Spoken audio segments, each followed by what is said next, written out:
ఆంధ్రప్రదేశ్ ప్రభుత్వం వచ్చేసి WhatsApp governance అనేది ఒక తీసుకొచ్చింది, ఒక యాప్ అనేది.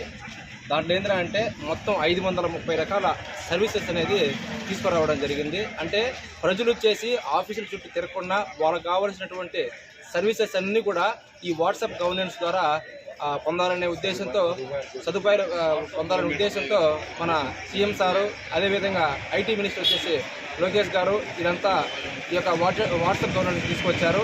దీన్ని ఉపయోగించుకోవాలని చెప్పి వాళ్ళు అవగాహన ర్యాలీ కోసానికి ప్రతి నెల 5వ తేదీన వచ్చేసి ఈ గ్రామ సచివాలయ సిబ్బంది వీరందరి ద్వారా అవగాహన ర్యాలీ కల్పించడం కోసం ఈ చిట్టువేలు 1 మరియు 2 గ్రామ సచివాలయం పరిధిలో ఈరోజు ఈ యొక్క వాట్సాప్ గవర్నెన్స్ మీద అవగాహన ర్యాలీ కల్పించడం జరుగుతుంది.